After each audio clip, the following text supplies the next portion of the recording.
Welcome, everyone. Today's amazing guest is Billy Broas, who is a messaging expert and works with entrepreneurs to really help them find the right words to sell their products. And if you go to the Design MBA website, designmba.show, you will see that Abhinav Chikara, who runs one of the top online design schools in India, Billy actually coached him too. So we're really excited for the show. Billy, welcome to the show, man. Super excited to have you. Hey, Jay Neal. Hey, thanks for having me. Really excited to be here. Yeah, where are you based right now? I'm in sunny San Diego. Oh, nice. You came back from Mexico.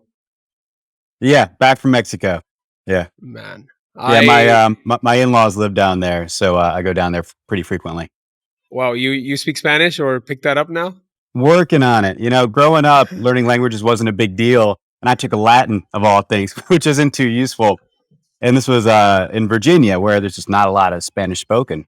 But being in San Diego and now having the family from Mexico, I'm picking it up, but slowly. That is amazing. I don't know that much of Spanish, but I know like a little bit basic, like estoy aprendiendo español. There we go. Yeah. Learning Spanish for everyone, those who are listening in. Yeah. So I'm kind of curious to know, man, that Billy is a child. Was Billy always into marketing, or what were some of the interests that Billy had when he was a child? I wouldn't say marketing at all. I would say inventions. I was really into technology, ventures, companies, startups, things that were cool things that cool people were doing in the world. I was really big into Popular Science magazine. Oh, yes. Yeah, you know that one? I know that one, yeah. Yeah, my dad would get it. And so I would read it whenever he would get it. And I would only read the front and the back. So I would read the front because that section was what they called, I think it's called What's New. And it was all the new inventions, all the cool gadgets coming out. And that was really interesting. And then I wouldn't really read the articles, but I'd read the back because that's where they had the classified section. And I thought that was really interesting too, because they would sell some crazy products back there. They'd always be selling something like, what do they call those things? Like gyrocopters, these helicopter kits that you can build and you can fly them on your own. So it was cool to see that. Oh, yes. I remember that section. It was so fascinating because it was like this mini inventory of all these cool gadgets you could buy, and you had to like mail in that request or something. Yeah. So studying that, and I didn't realize it at the time, but that was marketing, that was copywriting. And so it's kind of interesting. Those two things hooked my attention, the science and technology side of things and the business side of things. And that carried through the rest of my life till this day. Wow.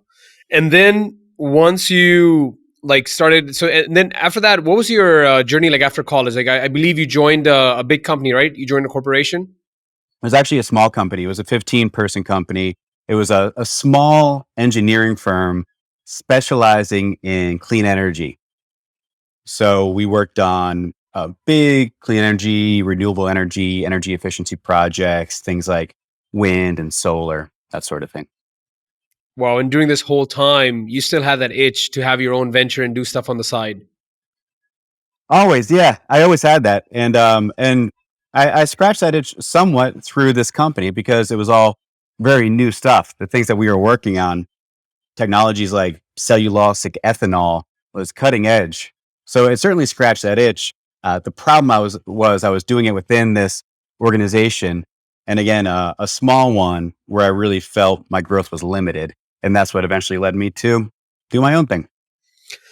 And that own thing initially was that, what was that own thing? Like, I believe you started your own small beer brewing course or website. So was that while you were still working at this small company, or was that you after you left the company? Tell me a little bit about that. I started that pretty early on in the company. It wasn't, wow. I remember the first day I got that job, which I was very excited about. But I remember sitting down at that desk the first day. I already gotten the tour. I gotten up to speed on everything. So it was time to just sit down and get to work. Yeah. For the rest of my life. And you had a cubicle? No, I actually had a pretty nice office. Yeah, it was a small office in wow. My college town, a beautiful town, Harrisonburg, Virginia, Northwest Virginia. So it was a great office. Had a big desk. It was a really great career. And I love the people I was working with. But I remember sitting down at that desk and thinking, Yeah, my time is limited here. Oh my god. And how did you get that? Like, you just sat down in this like brand new desk and this amazing office at such a young age, and you're sitting down there and you get that feeling. What led you to that? Was that like something you felt like you look up around and you're like, oh my god, like this for the rest of my life? Like, walk me through that feeling. Yeah, it was more just knowing myself and just knowing that I was going to get that itch and that just couldn't, that office couldn't contain me and my interests, even though it was probably the best thing for me. And Why looking do you back say why on do you it, say that? Why do you say that was the best thing for you? well, I'll do air quotes, by societal standards, right? Yes, makes sense. You got the job. It's a great career, great town, great people. Just be grateful, put your head down and Yes. do and do the work. But I was like, so like I two voices. One Billy was like, yeah, do that, follow that path. You worked so hard for this. The other one was like, nah, you know yourself better than that. You're not gonna stay here. Wow. I get that a lot. Like a lot of times, it's like a tough balance because like even my parents would be like, "Hey, you've got a lot of folks, and I'm from India originally, so they'd be like, look at like some other of her friends and family who would be really like fortunate to even think about being in your shoes." So there's always that thing about like, oh, don't like think too much, just be grateful for that. So it's a very good balance between like, oh, I can do more, and then also being grateful. So when you had that realization, what led you to like say that, you know what, I think I love beer brewing, let me do something with that? Yeah, so I got in. So I blame Tim Ferriss and the 4 hour work week. And that book came out at the. I'm sure you and your listeners know that book. Yep. That book came out at the perfect time because I graduated college in 2007. I think that's when the book came out, or maybe 2006. So it hit me at the perfect time, and I read that and said, "Okay, well, this is my escape route out of here eventually when I want to." And what he essentially recommends is, and what a lot of other people were recommending at the time, because the internet was becoming real big and running an online business, they said, "Well, do something you're passionate about. You can build a business around your passion." And I said, well, what am I passionate about? What are my hobbies? And I was really into beer brewing at the time. Got into it in college with my roommate. I really geeked out on it like I do on everything. Read every book on it, started making my own recipes, built my own home brewery, entered competitions, studied and became a certified beer judge, like all in on it. Wow. So that was the obvious answer. It's like, what am I going to start a website around? Beer, craft beer, and more specifically, brewing your own beer. Oh my god. And the funny thing is, with Tim Ferriss being mentioned here, that's one of the reasons also like I got into the podcast world, because I was like, you know what, when I was starting the Design MBA podcast, I was like, initially like I had some weird names like the Hustle Show or Hustle with Jay Neal and like all these things, and I realized like those have already been done by folks like Tim Ferriss or Oprah, but there is something lacking for the design of the creative space, and especially the combination of design and entrepreneurship. And that's where I like, okay, this is a niche space. So funny you mentioned Tim Ferriss. And Yeah, the thing about beer, I gotta be full disclosure. I personally don't like beer. Don't take it, don't take it hard. no offense. But when you say beer brewing, like I'm assuming that the beer that comes out of it is just like much better tasting than the ones that are just like sold off the counter, like Corona and all these other big brands. Well, it really came on the heels of the craft brewing movement, or what was formerly known as the microbrew movement. And so we're brewing these. Not many people are brewing Corona at home, which is actually a tough beer to brew. It doesn't have a Oh, lot of okay. flavor, but it's a tough beer to brew because it's so uniform. All the bottles taste exactly alike, and that's really Yeah, tough. exactly. Uniformity. Yeah, but no, I mean, I was brewing big IPAs, I was brewing stouts, I was brewing German lagers, I was brewing fruit beers, I was brewing sour beers. There's a ton of different beer styles, and so that's what I would teach. Yeah, brewing those types of beers at home. And then you decided that okay, you want to make a website about it. But how did you know that hey, there's even like a demand for it, there's even like a customer segment that would be interested in this? Like how did you know that? Mm, good question. Well, I got into social media pretty early. Facebook came to our college fairly early because they No started out way. with colleges. Yeah, so my we got Facebook my freshman or sophomore year in college. So I was exposed to, and there were all these groups on there, these pages. So I realized you can find these niche audiences. And actually, my first idea wasn't to do a beer blog or beer courses. I was going to build a social network around beer. So kind of like the Facebook for craft beer. Oh, so like make like a group or a community of people who are passionate like you. Yeah, and this was big at the time. Everyone saw the success of Facebook, and everyone said, "Oh, well, why don't I build the Facebook for X, right? The Facebook for dog owners." So there was a time, I guess it was around the same time, 2008, 2009, where niche social networks were very big.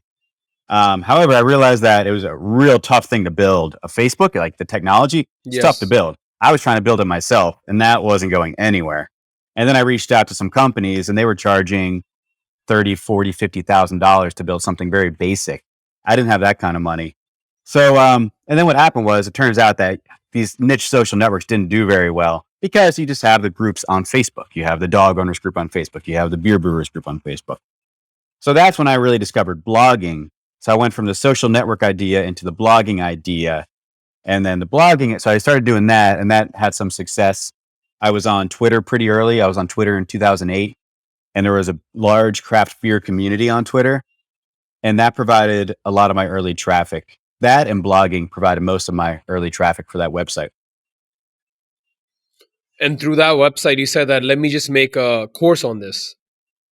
Yeah. So after a year or two of blogging and building up my traffic and building an email list, that's when I said, okay, well, let me try to sell a product. And online courses were becoming a thing back then. I took a program. One of the main websites I followed to learn all this stuff was, and they're still around, Copy Blogger. And they had a course, this was 2009 maybe, called Teaching Sales. And it was a course on how to teach online and make money from it. So I took that, and shortly after that, launched my first beer brewing course. And yeah, that was it. I was off to the races. Oh my God. This is so amazing because while most people like read books and which is cool, they take courses and stuff, you actually learned a lot of the fundamentals, nuts and bolts of marketing by actually having your own course, trying to sell it. Like really like you learn by doing it. Totally. Yeah, it was all hands on. And I was having a blast because I like all these different topics. I've always been like that. Going back to popular science, reading that magazine with all these different topics. My major was called Integrated Science and Technology, and it was a combination of about 5 or 6 different disciplines. In beer brewing, yeah, I like beer. I love craft beer, but it wasn't even so much about the beer. It was about all the different things I learned within brewing beer. You learn about chemistry, you learn about biology, you learn about yeast, you learn about metallurgy for the pots that you use. So I saw building a website as the same thing, and this business as the same thing. It's 100 different disciplines in one. One of the main ones being marketing, which I always had an interest in, and I got my MBA to help out with that job. But I did not learn this kind of marketing, which is more sales and even negotiation, more psychology, not so much what they teach in the MBA classes, the finance, the accounting, the management theory. And it's this is an amazing segue because I'm just thinking about when you're going through your MBA and they kind of like I think walk you through all these big case studies, there's all these jargons, versus here you're trying to sell this course to people, to humans, and your Yeah. copy or your language has to be like human friendly, I would say. So what was that learning like for you? Like, hey, instead of like just speaking in vague terms, like having a clear copy or the power of copywriting that resonates with people to sell your products. Like, what was that aha moment like for you? Yeah, I think I always had, I always sort of wrote that way in a more conversational style. It got a lot of red pens in school because that doesn't work when you're writing essays in English class. They don't like that. Nope. And then, and it was difficult for me to write to do the type of writing I was doing in that clean energy job because it was all technical reports that we were writing. We were writing 120-page technical reports for the Department of Homeland Security. It's like, there's not a lot of room for personality in that kind of document. Right. Absolutely. So I would do that during the day and then go home and write an article about this new beer that came out that's 11% alcohol and made with these crazy hops. Right. So that's a very different type of writing. but I was more suited to that, the second type of writing. And that's really what copywriting is. It's a conversation in print and a persuasive conversation. It should lead to an action, not necessarily a sale, but an action, and then eventually to a sale.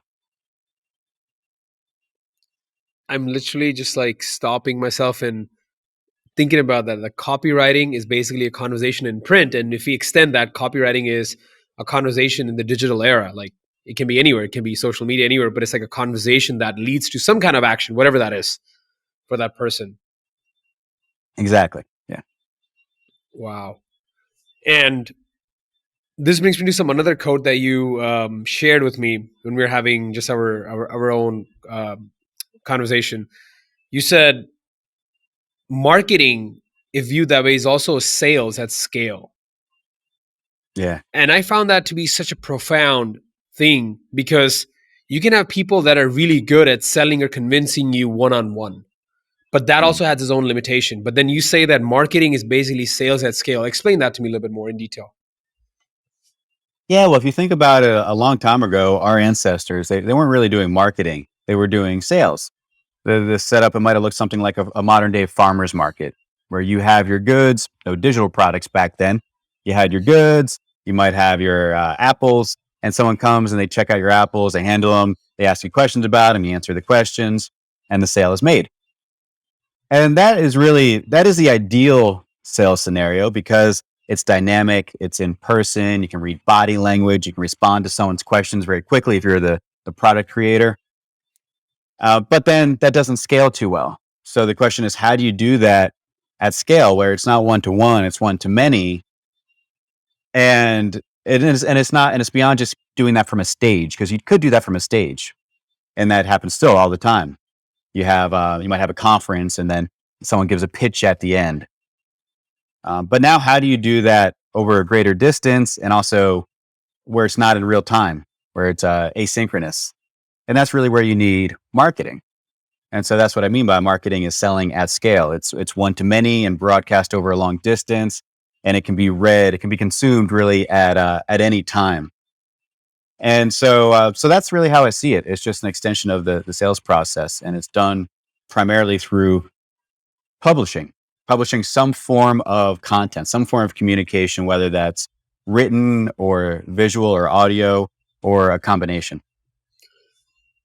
Billy, usually when I talk to designers, including myself, a lot of times the objection to that, like when it comes to like, and this might just turn into like a therapy 101, is the objections would be something like, but Billy, like I'm really good at talking in person, but this whole marketing thing kind of like scares me out. Like I'm not good at that. Like I'm not good at like the online stuff. I'm not good at that. So what do you say to that? Yeah, you're gonna find people who feel both ways about it. Some say that, where they say, I'd much rather speak in person. I don't know about this online stuff. That's more of the classic sales mindset. People from more of an old school sales background. What's all this? What's all this marketing stuff? What's all this digital marketing stuff? I'd rather just get me in a room with someone and I can Yep. sell them. I come across more of the other side where it's, hey, I'm terrified of speaking to people, of doing sales. I'd rather just sit at a computer and write something that leads to sales. That was more me. I was interested. I've always been interested in new ventures and technology and inventions, but I was never a very social person. I'm an introvert. I won't say I'm not social, but I'm not the type to go out and sell something. I see. I'm not like Gary Vaynerchuk, where he was selling baseball Yeah. cards, where he was tenured. Constantly just out and about. Yeah. That wasn't normal. That would be totally weird for me or my friends to do. We were out playing baseball, not selling baseball cards. So I was never that kind of an entrepreneur. But I always liked to write. And when I realized that, oh, there's a thing called copywriting where you can do sales through writing at scale, that was really interesting to me. That is insane. And another thing that I learned through this journey, having started the podcast, also, I would fall in that bucket of people that are extrovert or good in one-on-one conversations, but definitely hesitant when it comes to like marketing or doing things at scale. And what I found, Billy, is that I spent so many hours, or wasted would be the right word, on focusing more on, should I do Twitter? Should I do like email? Should I do like the technique or the where to do it rather than, as you say, like focusing on the words? Um, have you faced this a lot? Because I know you consult a lot of clients and entrepreneurs and you help them. Have you faced this dilemma while talking to them? Yeah, I think a lot of people, when they hear the term marketing, they immediately go to channels, platform, distribution. So Twitter, Facebook, SEO, pay per click, even direct mail. Billboards are a medium. The radio is a medium. So the metaphor I like to use is think about those just as pipes. Those are pipes that carry a message. And if you look at it that way, you realize that there's some questions you have to answer first before choosing the pipes. One is, what is the message I'm putting out there? Because it doesn't matter if you choose the right pipe. If you're sending the wrong message through it, it's not going to resonate with the person on the other side. And then also, yeah, which pipe do you choose? Where does my audience hang out? And that's an Wow. important question to answer.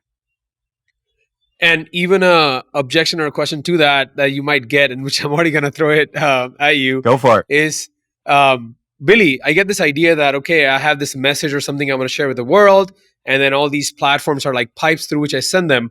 But what if the message I'm trying to send is already being sent by someone else? So an analogy would be, oh, I want to create another beer brewing course or something, but hey, somebody's already done that. So, what would your advice be on that? That's usually a good thing. Oh, it's a good thing. Yeah. Well, because the most important thing is, assuming that you're trying to sell a product or service, which is all I'm focused on right now in this conversation. It's a different, and I say that because these days that is often mixed in with the influencer business model. So I don't know that. I just don't know about that.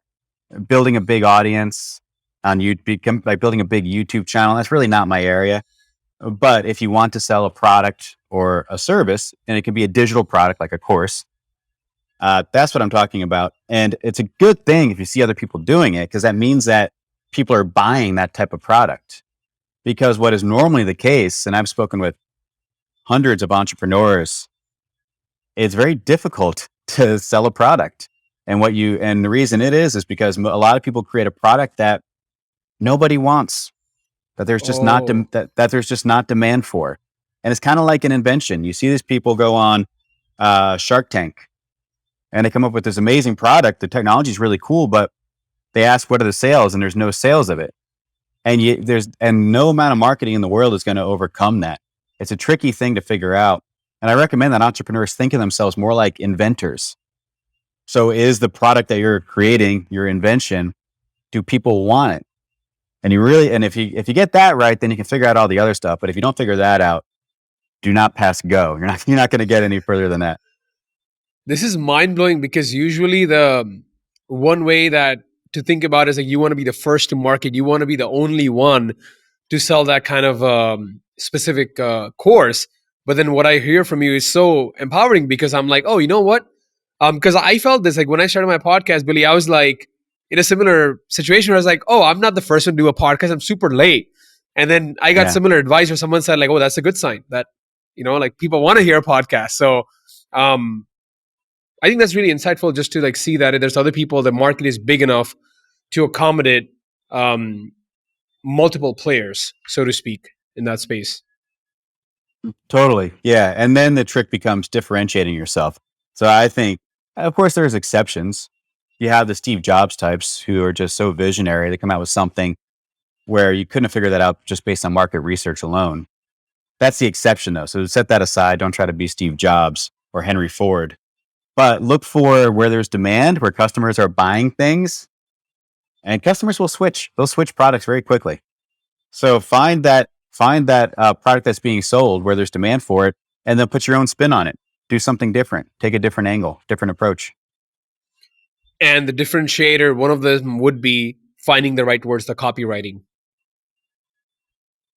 I would say that's where you convey your difference is through the words, through the and words. Yes, I would say more broadly the message, which includes the words, the design, the graphics, all of that. And Billy, you coach a lot of entrepreneurs that have amazing ideas, amazing product. You've coached our mutual friend, good friend Abhinav Chikara Yeah. as well. So when you come across these amazing entrepreneurs that have amazing ideas, have some sort of traction, or are are are thinking about going there, what are some of the frameworks that you really like help them correct? Like, oh, you know what, you're on the right path, but this small thing, like if we just tweak that a little bit, like what are some examples that come to mind for you? Yeah, one you mentioned earlier about being more human in your copy. And that's an important thing. And that can get you pretty far. Just being more authentic. A lot of people put on their marketing hat when they go to create marketing material and they think they need to become something else. And they'll ask questions like, what's the right thing to say? What's the script? What's the email template?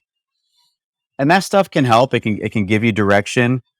But there's really it sounds kind of silly, but there really is nothing more powerful than honesty and authenticity in marketing.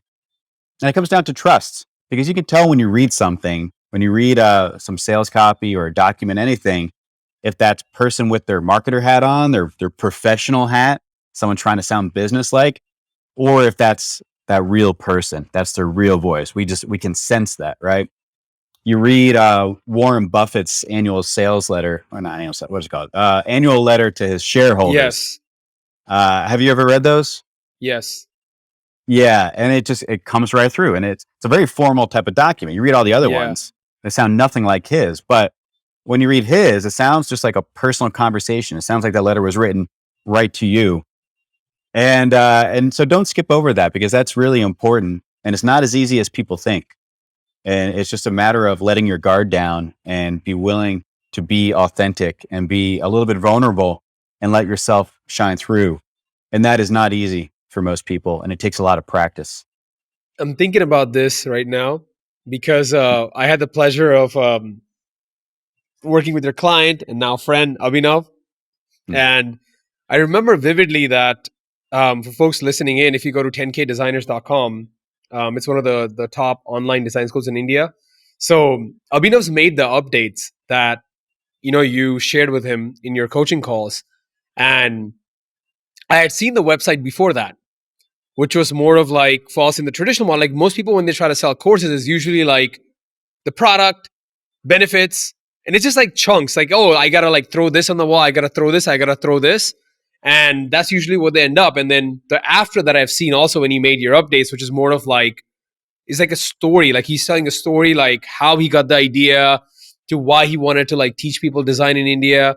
And what are you going to walk away from it? What are the transformations? Like, what can you expect um, to to see in yourself, or what are you willing to gain because you're paying this amount, and the amount is not small either. Yeah.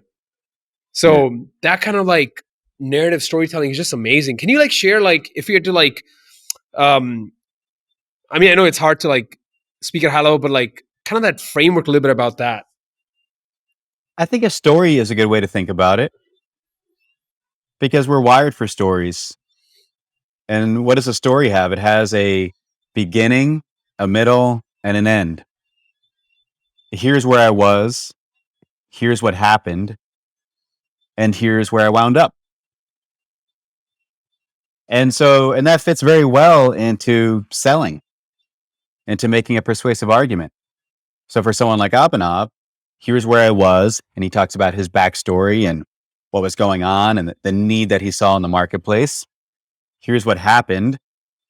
And this is sort of his I couldn't find it, so I built it story. Yep. It wasn't, no one else was out there doing Nobody it. So was. I Yes. so I created it. I released it to the world. Here's what happened. I got these results for people. And now it's available to you. And it includes these modules, and it includes support, and it includes yada yada yada. So there we go. So it's the story, and the sales copy is woven into that story. But when you read it like that versus the way you were describing it before, here's the product, here's the benefits, like an engineer wrote it, Yes. right? Or like you would see on a lot of product pages on Amazon, or like a Sears or a Macy's type of website for a shirt, right? Just the technical details. 100% cotton, made in the US, 30-day refund policy. boring, right? I know. And so that's why you see in that example a company like J. Peterman. I don't know if you're familiar with that or your listeners are. They'll sell that same shirt as Macy's, but they'll tell a whole story around it. If you read the product copy on their website, it's 90% this story around this character that they came up with, and then the very bottom of that is 100% cotton, made in the U.S., 30-day refund policy. So yeah, we're just wired to read and connect with stories. And Billy, if I may use an example, that's so in mind that I think about this because you're talking about marketing and copywriting and storytelling. I think one of the examples of a company that does this at scale is Apple. Because when you historically look at like Windows computers, like on Dell website, it's usually like you said, like you go to the website, there's like 16 different laptops, and it's just like rows of or tables of comparison, like i9 processor, i7 processor, 16 gigs of RAM, 500 gigabytes of storage. And you really have to be a nerd, like a tech nerd, to understand like what that means. But the average consumer is like, is i7 better? Is i5? And you look at Apple's website, it's like it never really touts just the specs alone, but it says 64 gigs RAM to help you handle multiple applications. So it kind of like talks about the functional benefit of it, like what it can do for you. And when I go to the website, it's always about like photos of what artists are able to do with the MacBook rather than this is what the MacBook is. And I find that to be so powerful. Like, here's what you can do if you buy this product versus these are the amazing things about this product. Yeah, that's a great example. Yeah, I have this framework that I use to think about marketing communication, really all communication, and I call it what to say and how to say it. And it's very simple, but you can say the same thing. You can say the same thing about that shirt, about the computers. The what is the same thing you're trying to communicate, but the how is going to be different. And the how is where the beauty is. The how is where the romance is. It's where the storytelling is. It's the difference between the Apple website and the Dell website. I mean, there's a reason why when movies come out, we don't just read the plot summary, True. right? That's sort of like, right. That's the equivalent of Dell's technical specs. Yeah. That's We the watched the that trailer. Yeah, yeah. Well, and then we go to the movie, even, so the movie takes that skeleton, which is the plot, and it puts meat on the bones, right? There's color associated with it. There's music. There's visuals. There's dialogue, and a lot of people will want to think that we're just robots. And when you're selling something to someone, you can just communicate to someone as if they're a computer, and they can just download the information and process it. But that's never been how humans have operated. We've always communicated important information through stories, always. So it's really, I don't know, not naive to think that we'd be anything different than that. If you look at the oldest stories, from the Bible to the Torah to the Quran, all the ancient religious texts, it wasn't just a manual on how to live. It wasn't like, okay, here's exactly what you should do. It was told through stories, and those stories embedded the wisdom. So the stories were the how, the wisdom, the nugget of wisdom in each of those stories is the what. Oh my God. So help me pronounce this word. I always get this wrong. You know that children's storybook, the Aesop's Tales? Yeah, Aesop's fables. Yeah, Aesop's Fables, yeah.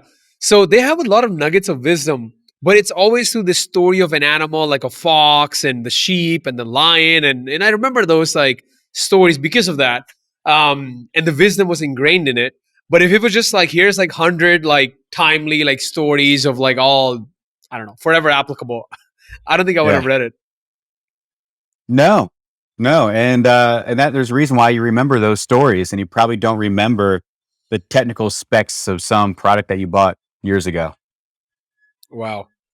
So figuring out basically what you want to say and then focusing on how to say it.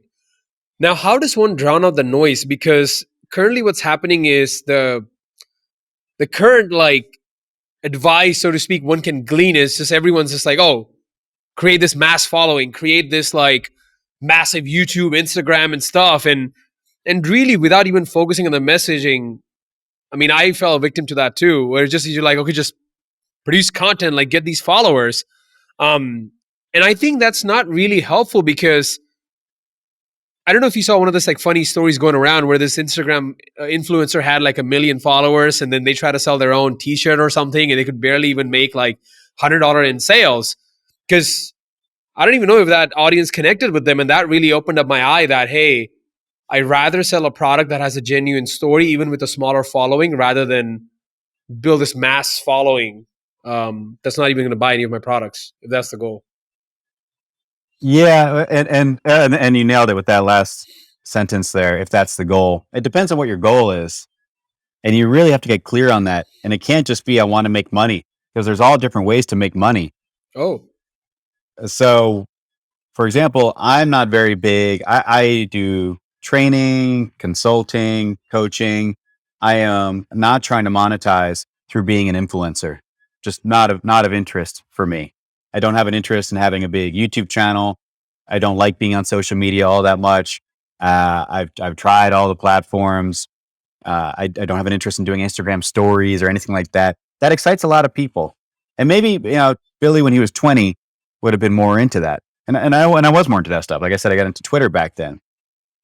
So you have to figure out what kind of business you want to have. Do you like doing Instagram stories? Do you like doing YouTube and all that? If your goal is just to make money, that's definitely not your only option. There's a guy, a famous copywriter, who started very successful, started launching his own brands, mainly in the health markets. And they have, I believe, a 9-figure company. wow. So at least $100 million and up. And it's very difficult to find anything online about them. No way. It's very, yeah, like no one even knows their brands. Unless you're their customer, you don't know about them. Oh my God. And it's like, why is that? And it's because they're very efficient. You don't know about them because they don't want you to know about them. Because if you know about them, they're wasting money because you're not their ideal customer. They're so Oh, efficient. They buy ads, and they're so efficient with their traffic and who they target that a large percentage of the people who see these ads buy. And if anyone's seeing the ad who's not a good fit, that's considered waste. So they would never just build an audience, this company, for the sake of building an audience. That'd be extremely wasteful. They start with the problem that they're solving, the product they want to sell, and then go out and find the perfect people and measure things very closely to make sure that they're reaching them. Now, that's not to say you should do that either, because a lot of people do. It depends on your goals, right? A lot of people do want to be visible. Like a lot of my clients, yes, they're selling a product, but they also want to publish a book one day. They want to do public speaking. They like the opportunities that they get from being public. So it's more complex than people think. and Billy, I really think this is like therapy with Billy going on, because I'm just going to share some details. So I spent about a year also like thinking that that's the way to go, try to build a following on Twitter and LinkedIn and try to do like YouTube. And, and this advice was given to me by people who were successful doing it. And, I did the whole thing like every weekend I would do like a YouTube live stream and stuff. And to your point, the people who are successful or doing it maybe enjoy this way more than I did, because I felt I was miserable. Like I'm like old school, man. Like I don't like on social media that much. Like sometimes I'm like, what am I like? I mean, I do like the benefits, but I realized that my heart wasn't in growing that following, but my heart was on this connection that we're having right now, that building relationships and that one-on-one. That's where I felt like I really enjoyed it. And I really realized that I was in the wrong business. Like my goal that I had set out for me was, let's like build an audience, let's monetize that. But I realized my heart wasn't there. And, I realized like there's a better way for me to make money by actually having a 9-to-5 job, which give me the freedom to then have these conversations with you without the whole thing of like how many downloads is going to get. Like, is this going to become like number one on the, podcast list, or how much money I'm going to make? All those conversations went away. And to your point, I had to have that honest conversation. Like, am I doing it because so-and-so people that I know are doing it, or because your friends or clients, Tiago, David Perell are doing it? I'm like, oh, they're doing it. I should do it too. Without realizing that, is that something I really wanted to do? So that was a really like eye-opening thing for me to realize. And even now for me, what really gets me excited about the podcast is this one-on-one conversation. Although, in disclaimer, I do have to say that even though I don't focus so much on marketing, the one thing I did luck out on is the name and the SEO. Like design MBA is like a thing a lot of designers search for Yeah, apparently. So having that name and then creating transcripts for this does bring in a lot of inbound organic traffic, so to speak. So SEO is great. My beer site I was saying earlier brought me a ton of traffic over the years. So yeah, kudos to you. so yeah, if that was just like a rant, like just me getting it off my chest, because like just hearing you talk about um like is this even the thing you want to monetize? Is this something even you want to continue doing? And then the point you said like there's better ways to make money. So have you ever had that conversation with like upcoming creators and stuff where you had to tell them like, hey, you know what, like you've got this cool idea, but like there's other easier ways for you to make money than do this? That's a good conversation we're having. I think that I think the modern generation could really benefit from studying sales by reading sales books, books about selling. I think that we've sort of lost that and we're caught up in the social media influencer world. And that's fine for some people who really know what they're getting into and enjoy that. But I think a lot of people just want to sell a good product they believe in, and they're willing to do the media thing, like just like I'm willing to come on a podcast and speak, and I write an email newsletter. I'll do some videos from time to time, but I know what I offer. I have a business. It's a business, and I have my business life. I have my personal life. Uh, I have my spiritual life. I have my I focus on physical fitness. I play music. Right, they're all in different departments, and and I think a lot of people who get caught up in the social media and influencer thing, it consumes everything, and that becomes their whole life. Yep. And I don't want to put myself at risk of that. So that's another thing too. Is like I'm not beyond falling prey to that. And if I were to go into that and try to become an influencer, I think it corrupts a lot of people, and I don't even want to mess around with that. That's so deep because I don't know if you recall, but in one of our very early conversations, I had asked you like, Billy, you got this like amazing niche of clients that you have. Why not become like this global behemoth, start like a $1 billion company out of what you're doing? And I think I remember, if I'm correct, the words you said is, I don't want to do that. I know that I'm happy with what I have. And I think that awareness is so rare. Like knowing that, yes, I could get this other thing out there, but I'm happy where I am. And I'm not willing to pay that price to get there. Totally. Yeah. Yeah. It's the ultimate life hack, right? Is to have enough with what you have right now. Oh my god! And without turning this into a whole spiritual like or like self help thing, one thing where this really helped me is like one of my friends that I hang out with. He's really like fit. Like when I say fit, he's like really like shredded. Like he's got those six Hmm. pack abs, the washboard abs. And having been a good friend, I've seen what he eats. I've seen him weigh even the tiniest amount of fruit on like this small weighing scale, and that's the price he pays to maintain that physique that he wants. And I realized, like, as much as this is aspirational by social media, like, oh, it's kind of nice to have like, like this, I don't know, like that selfie or something where you can see those glistening abs and stuff. But at the same time, I realized that, Billy, that I'm not willing to pay that price. That like I want on the weekend just eat a cookie, for God's sake. I want to be able to eat that cookie, maybe 3 or 4 of those, instead of worrying about the calories. Yeah. Yeah. Absolutely. Yeah. We have to choose the sacrifices that we're willing to make, and yeah. So that's how I would look at it. If your goal is to, like I said earlier, just sell a product or a service that you believe in and you enjoy delivering with people that you enjoy working with, start with that, and then layer on the social media if you want, as it supports that. But I wouldn't just start with the social media. I'll take that back. It can be beneficial if that's the thing that's going to get you started. So what kind of trumps all this is just getting started and doing something, not so much getting the business model right out of the gate, not getting it perfect out of the gate, but you have to get some momentum before you can change course. And I kind of started going down that route. I was doing YouTube in 2008, so I could have built up a pretty big YouTube channel by now Yeah, it was on super super early. Yeah. beer brewing. But I didn't enjoy it. I didn't feel very connected to the people in the comments. I was much more connected to my email list. And I prefer writing. And frankly, it's a pain in the butt to produce video. It And then is. like it take versus I'm lazy. I'd rather just spend 20 minutes knocking out an email versus 20 hours doing a whole video series. So that was part of it as well.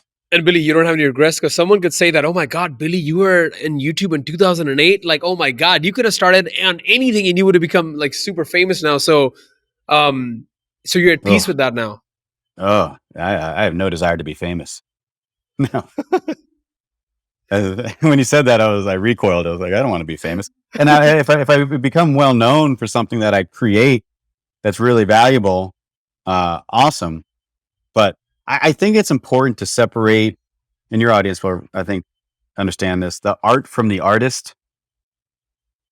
And so I want my art to be very valuable and to be something that really helps people. And I want people to value that, but not so much be attached to me. Right? If I'm the guy that created it, great. But I think that becomes a problem in a lot of cases where people don't make that separation, and even the person themselves, they don't make that separation, and then people start to idolize them, and then what happens? They turn out to not be this perfect person. Something comes out about them, Yes. and then they throw out the baby with the bathwater. It's like, no, everyone is flawed. Don't expect anyone to be perfect, but let's look at their art separate from the artist. That is insane, Billy. And how can, designers listening to this, if they want to just like, is there a website they can go to like get an idea about some of your free courses or just get better at like marketing? Where can they go or where can they find you? Yeah, I don't have any free courses. I talk about marketing a lot in my newsletter at billybroas.com, BILOYBROAS.com. And then what I think could help them is this new messaging framework that I've worked on for the past few years. And I'm just now publishing more about. It's been behind closed doors in my programs.